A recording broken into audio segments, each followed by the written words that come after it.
Bonjour à tous, voici Gabrielle Vinette, animatrice de Cultiver l'innovation avec Tetra, des outils personnalisés pour la ferme et la cuisine. Ce podcast présente des solutions personnalisées pour surmonter des obstacles pour les personnes handicapées.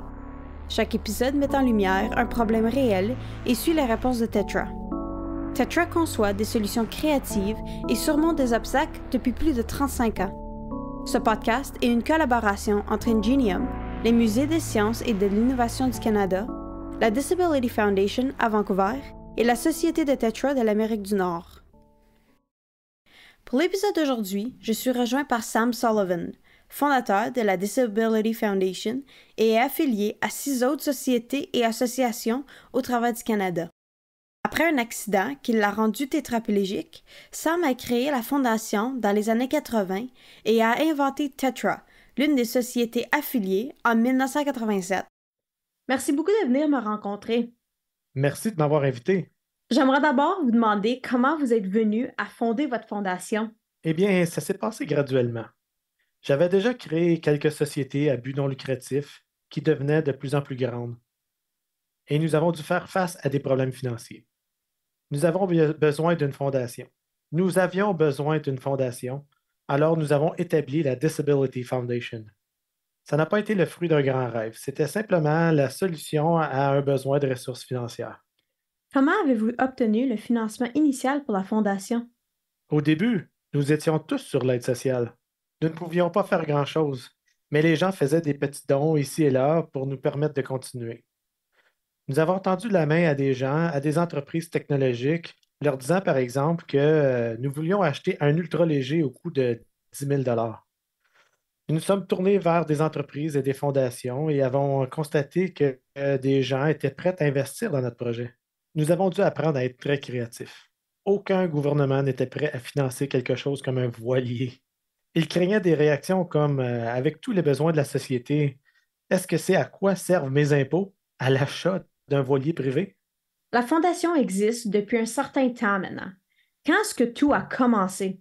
C'est à la fin des années 1980 que les choses ont commencé à se remettre en place. Bien honnêtement, une grande partie de la motivation provenait de mes propres intérêts. Ce que je voulais. Un ultra léger d'abord, puis un voilier, mais je voulais aussi faire du ski. Je voulais retrouver les choses que je faisais lorsque j'avais toute mon autonomie, avant mon accident. Je me disais, je veux sentir le vent dans mes cheveux, être mobile, interagir avec la nature, mais comment faire? Alors pourquoi pas faire de la voile? Vancouver est au bord de l'océan, alors pourquoi pas? J'ai fait les tours de clubs de voile et celui qui convenait le mieux était le Jericho Sailing Center, parce que c'était le plus plat. Les autres étaient situés sur des pentes parce qu'ils ont besoin d'eau profonde pour les gros bateaux. Le seul endroit avec une pente plus douce vers l'eau était le Club Jericho. Ce n'est pas pour les grands voiliers à coque profonde. Jericho est pour les petits bateaux sans quilles, comme les lasers ou les Hobbycats, qu'on peut mettre à l'eau depuis une plage. C'est donc là que nous avons arrêté notre choix. Alors en tout, l'organisme existe plus de 30 ans, 35 plus exactement. Comment vous sentez-vous maintenant que vous avez connu la réussite? Oh, c'est merveilleux. D'abord, il est tellement improbable qu'une de nos conceptions existe ailleurs. Pour autant ce que je sache, vous ne trouverez rien de semblable où que ce soit dans le monde. Nous avons cette collection de choses non finançables, comme le programme de musique, le programme de randonnée, le kayak, la voile, les planeurs, et etc. Il est peu probable qu'un de ces programmes existe de façon isolée. Ce n'est qu'en les réunissant et en les faisant se soutenir mutuellement qu'on peut suffisamment réduire les coûts de gestion pour que le tout soit viable. Comme je l'ai dit, je le faisais vraiment pour moi. Il y a 10-20 ans, vous savez, pour Sam Sullivan, quadraplégique.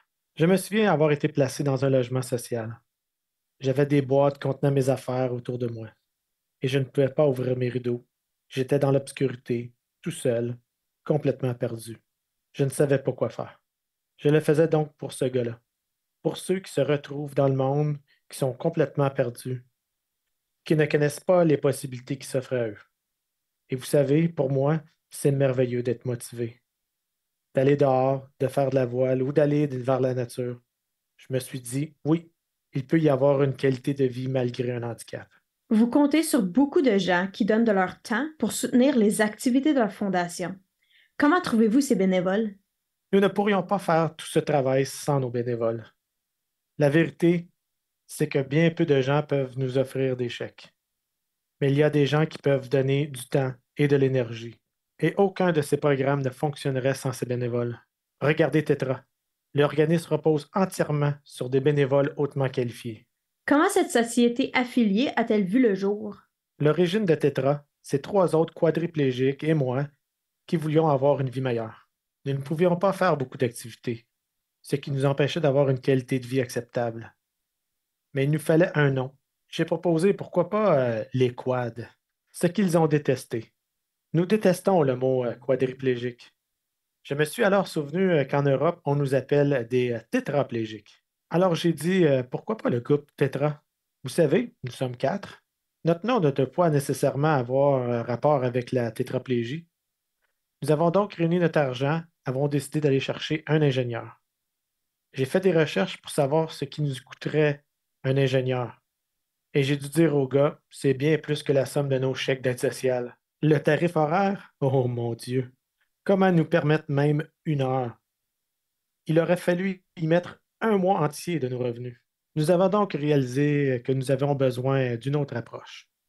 J'ai écrit une lettre au rédacteur en chef d'une revue d'ingénierie pour nous présenter. Nous sommes un groupe de quadriplégiques et nous avons besoin d'aide.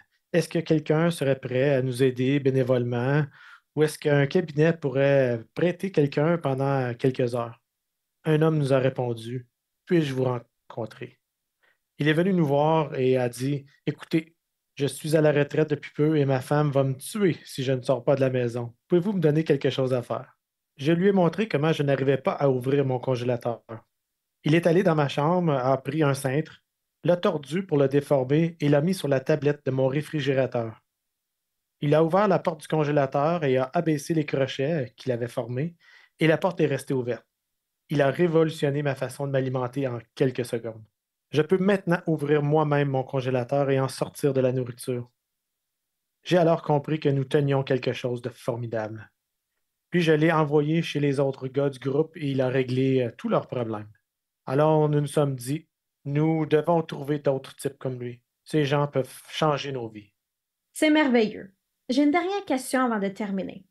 Nous espérons que ce balado rejoindra les gens partout au Canada pour retrouver des nouveaux bénévoles et rejoindre des personnes handicapées qui ont besoin d'aide.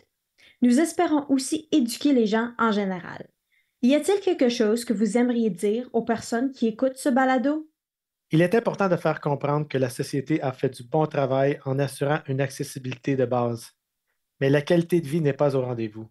Il n'y a pas de véritable soutien. C'est l'affaire des gens et des collectivités, ce qui signifie que tous doivent participer. Pour ma part, j'éprouve tellement de plaisir à voir des gens s'épanouir dans leur vie, à les voir surmonter leurs doutes. C'est tellement gratifiant de faire partie de ça. J'encourage les gens à tendre la main. Ça vous fera probablement du bien de contribuer à l'amélioration de la vie des gens. J'encourage simplement les gens à tendre la main. C'est très sain de penser aux autres. C'est là mon message. C'est merveilleux. Merci beaucoup, Sam, pour cette entrevue. C'était très éclairant. C'était si beau à voir. Merci d'avoir communiqué ce message. C'est tellement important que vous racontiez cette histoire. Merci! Merci d'avoir écouté Cultiver l'innovation avec Tetra, des outils personnalisés pour la ferme et la cuisine, avec votre animatrice Gabrielle Vinette. Si vous souhaitez en savoir plus sur nous, consultez tetranation.org. Pour en savoir plus sur Ingenium, Musée des sciences et de l'innovation du Canada, vous pouvez visiter leur page Facebook chez Ingenium, leur Twitter chez IngeniumCA et leur Instagram chez Ingenium Canada. C'est tout pour cet épisode. À la prochaine.